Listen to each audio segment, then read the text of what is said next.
What is going on, everybody, and welcome back to the channel. And here we are talking about Hell in a Cell pay-per-view. Now, this is all in my point of view. This is all my opinion. If you people think differently about this pay-per-view, that's perfectly fine. I am not the type of person that is going to force you to agree with me. I'm not going to force anybody to agree with me. If you agree with me, great. If you don't disagree with me, fine. I'm not going to complain about it. In my opinion, Hell in a Cell 2018 was probably one of the best pay-per-views that they have actually put on all year. I mean, the fact that they gave us 8 matches, and the fact that every match, excluding the pre-show, was 10 plus minutes long. Every match on the main card was all had time. It was all given time to push out for the pay-per-view. This is the type of stuff that we should be getting every single week. Every single Raw, every single pay-per-view, every single SmackDown. We should be getting consistent, awesome matches and great storytelling. This pay-per-view had all of that. And I think, and like I said, in my opinion, I think this was one of the best pay-per-views that they have actually put on all year. Which is a damn shame, because you can easily tell that they can easily put on a great pay-per-view like they did right here, but for some insane reason, they struggled to do it throughout half the year.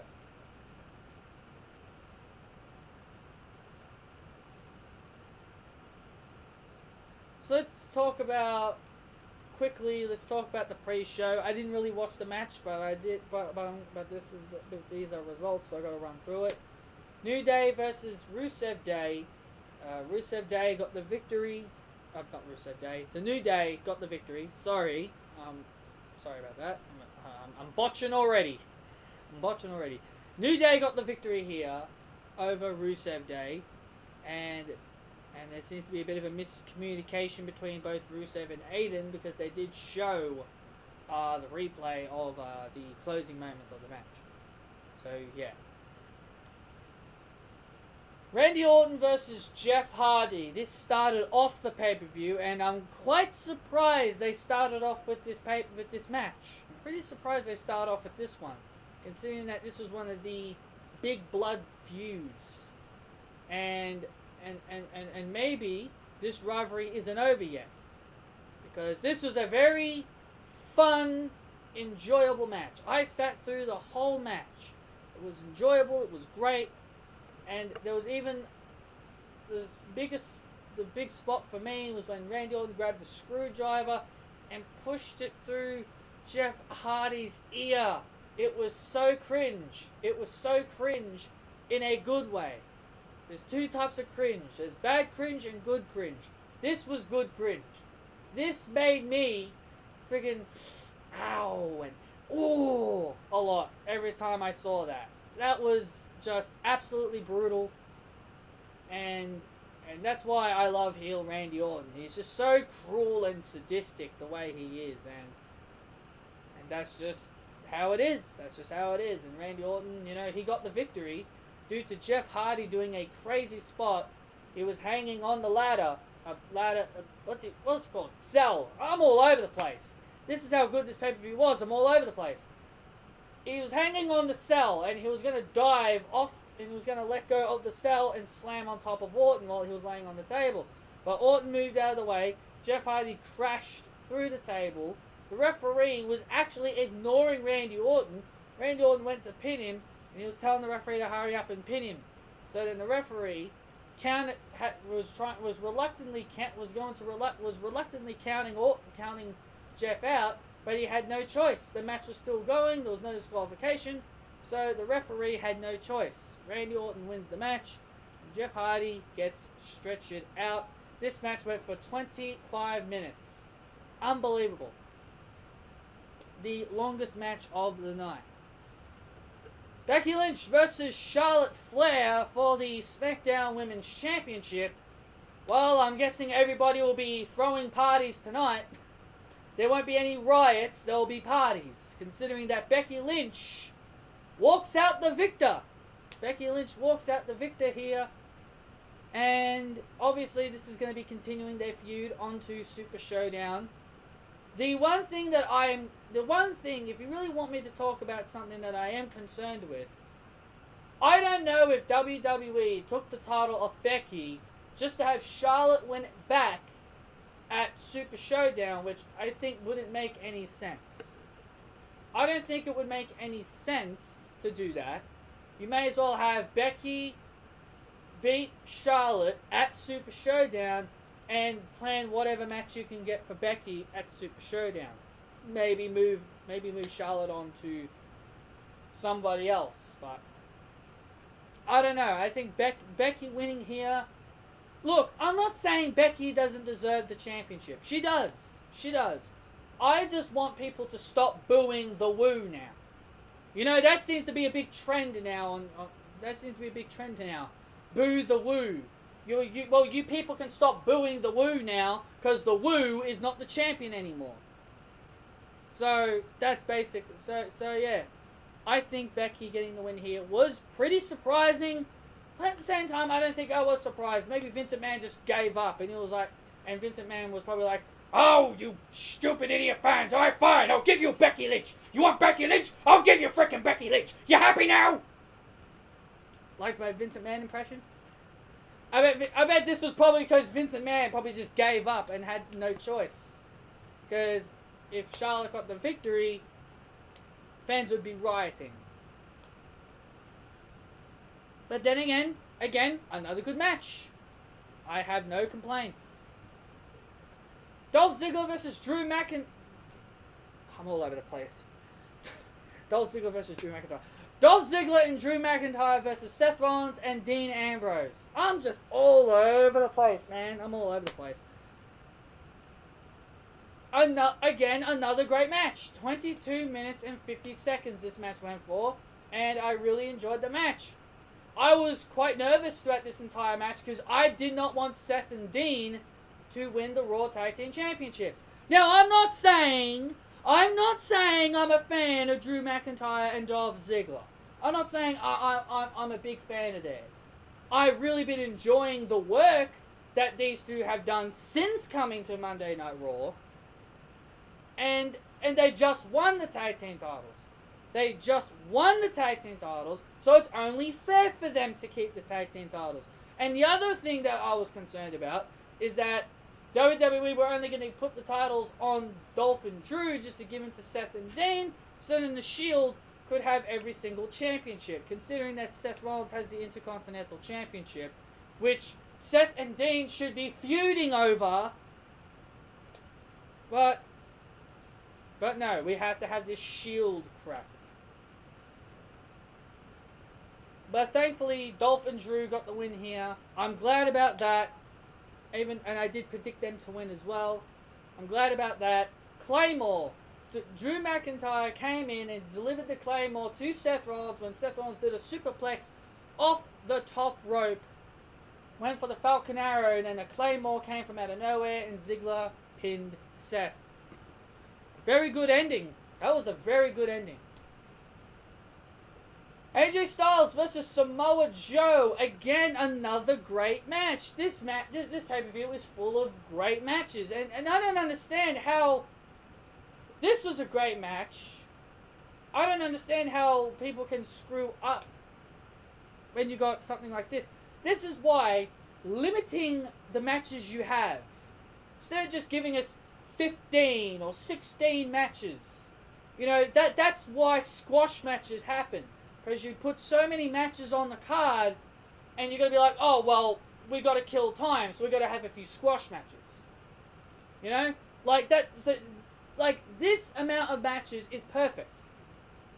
Hopefully, this is the type of shit we get at Super Showdown. Nothing but epic matches. Maybe with all the tag team matches with all the tag team matches we get, probably not. Probably the singles matches will prove to be more enjoyable than the tag team matches. But I'll get into the Super Showdown when we get to it in 3 weeks' time. AJ Styles and Samoa Joe, very enjoyable. I did enjoy the match. It was very good, very good as well.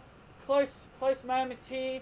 Joe almost won the WWE Championship, and I swear I feel like when I saw this ending, I felt like I was watching NXT TakeOver Brooklyn 4.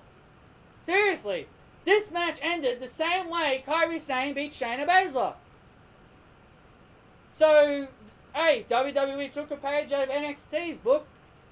AJ Styles turned into Kairi Sane for one night. He obviously watched her match at NXT TakeOver Brooklyn 4. Samoa Joe went for the Kukina clutch. AJ Styles flips over on his legs and pins Samoa Joe, but with a twist. I would say that this ended just like Kairi Sane versus Shayna Baszler, but then people will probably say, oh, but there was a twist. AJ Styles tapped out. Kairi Sane didn't. Yes, Kairi Sane didn't tap out while she was being pinned, but it still ended in the same manner. It still ended in the same manner, minus the tap out, which AJ Styles tapped out during the pinfall because the referee didn't see the tap out. Didn't see Styles submit to the Kukino clutch.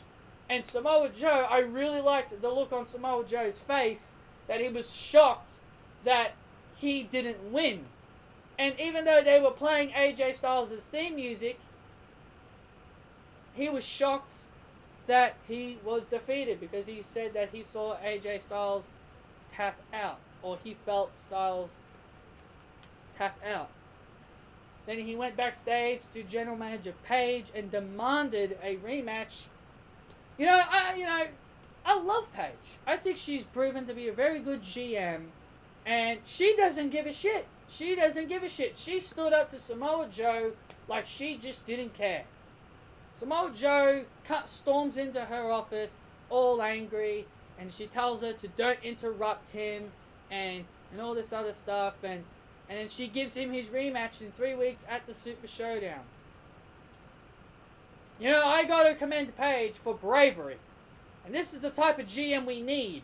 Not a one-sided favoritism GM. That's the type of GMs we need. We need fair GMs that don't give a shit about anyone. They don't give a shit about people's complaining. They give out opportunities when it's necessary. That's what a GM does. They're supposed to give out title shots when it's necessary. They don't just blatantly one-sidedly favor the baby faces. They don't side with the baby faces. All baby faces get rewards while the heels get jack shit. This is why I'm enjoying Paige, because she doesn't give a shit. She isn't playing favorites. There's been times she has, and there's been times she hasn't. Good job here by Paige, standing up to Samoa Joe here. That is definitely something I commend. That she had bravery in front of Samoa Joe. Miz and Maurice versus Daniel Bryan and Brie Bella, or the It Couple, as Miz and Maurice call themselves. I'm gonna be honest with you guys. This was probably the match I really didn't care about the most. I'm not saying this because of I'm all over the place again. Maurice and Brie's match last week on SmackDown. This is just a little detour. This match is just nothing more than a little detour for the Divas, for Maurice and Brie, and all this. Daniel Bryan and Miz is going to pick up. Their rivalry is going to pick up as soon as this is done. And yeah, this match went for 13 minutes. Pretty long in my opinion. I think this match could have been shortened a bit. But I didn't care because every match was... honestly, I didn't really care. But Miz and Maurice shockingly got the win here. Maurice pins Brie Bella in a very awkward fashion, I will say. That was a very awkward pin. But Maurice gets her first victory since returning back into WWE. Holy crap, man. Dude, Brie and Maurice need to really get back to the gyms. They really need to get back down to the performance center. If they really want to keep wrestling, they need to get back to the performance center and fast. Ronda Rousey with Natalya versus Alexa Bliss with Alicia Fox and Mickie James. Look, I'm not gonna crap on Ronda Rousey here. This match went for 12 minutes.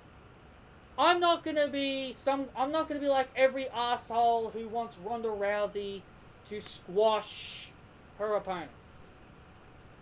You know, if there's one thing that I hate more than anything in WWE besides a wrestler who gets shoved down our throats, that is squash matches. I generally hate squash matches. Why do you think I really didn't like some of the matches at SummerSlam? Because few of the matches at SummerSlam, Braun Strowman versus Kevin Owens, Ronda versus Bliss, and Corbin versus Balor, those 3 matches were squash matches. Those 3 matches ended in a few minutes.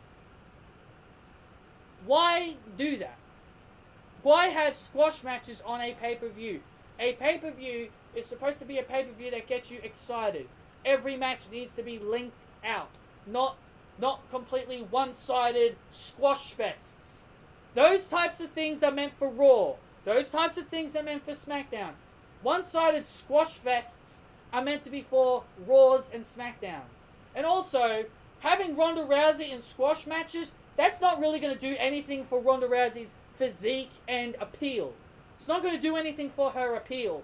Everyone will just look at her as this judo-throwing, arm-barring, 2 moves of doom woman. You people don't want her similar to Brock Lesnar? To all the people that don't want her similar to Brock Lesnar, she doesn't need to copy Brock Lesnar. She doesn't need to be, beating people in a couple of minutes. You don't want her to be like Brock? There's no reason for her to be coming out squashing people in a matter of seconds. That's what Brock does. Let Brock do that. If Ronda Rousey doesn't want to be like Brock Lesnar, if you people don't want her to be like Brock Lesnar, then let her do what she does. And this right here should have been the match for SummerSlam. I don't care what anybody says. This 12-minute match that we had right now here at Hell in a Cell, this should have been the match at SummerSlam. I'm not going to complain too much about Ronda because, she didn't squash Alexa Bliss, and it was a decent match. It was fine for what it was. Alexa did get a lot of offense on Ronda. Ronda got some offense back on Bliss. They went back at it for a while. That's fine. That's absolutely fine by me. This is what I want from Ronda. I want Ronda to be competitive with the other women. None of this one-sided bullcrap. I want her to be competitive with the other women. I want her to be like all the other women. Be competitive with everybody. None of this one-sided squash fests that a certain American from New York wanted.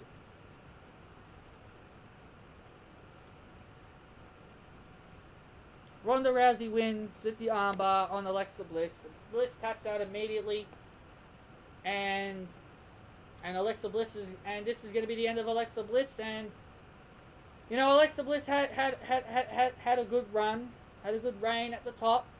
I really enjoyed Alexa's reign at the top. Hopefully she stays relevant. And I don't want her to become an irrelevant woman on the roster. Hopefully she stays relevant and continues to do what she does on Raw, minus the Women's Championship. And she'll be heading into her match with Trish Stratus at Evolution as well. Finally, the final match, guys, before I'm out of here. Roman Reigns versus Braun Strowman. And, Braun and Roman have great chemistry with one another. And that was probably one of the only things that actually made this match enjoyable. Look, a lot of people can hate Roman Reigns. I'm one of them. I hate Roman Reigns as much as the next guy. but Roman Reigns can put on a good match. I thought this match was fine. 24 minutes. I thought it was great. It was enjoyable. Roman and Braun really gave it to one another. Mick Foley had a couple of spots in.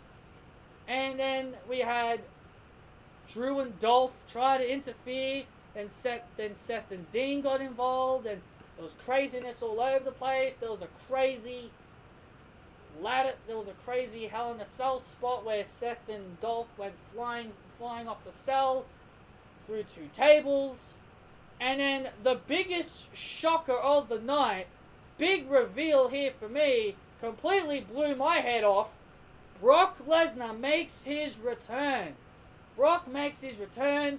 He obliterates Roman and Braun at the end of the show. I don't know what to say. I'm very surprised to see Brock. I thought Brock was done. I thought Brock was done with WWE. But it seems like he is not.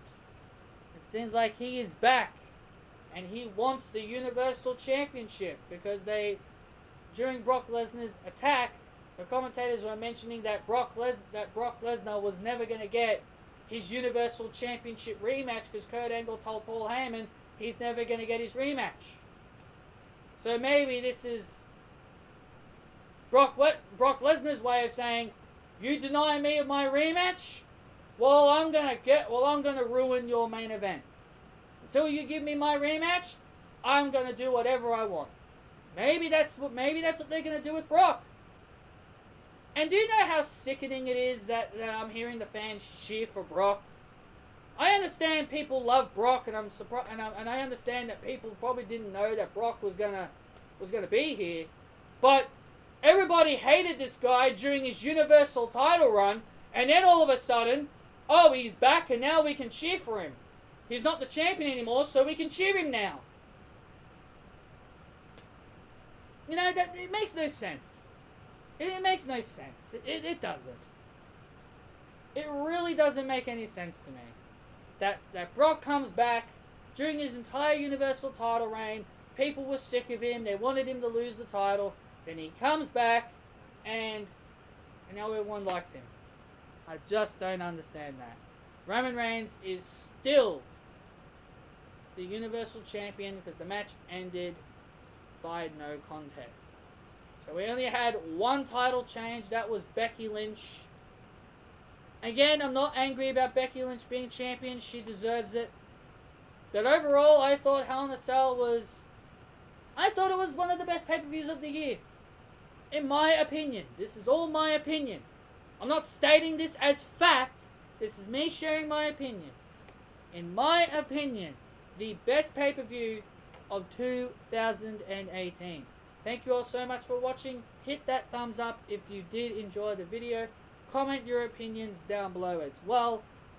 And be sure to subscribe if you haven't done so. And be sure to follow me on my Twitter at pvalentine95. Thank you all so much. And I'll see you all tomorrow for my Monday Night Raw review. See you guys then.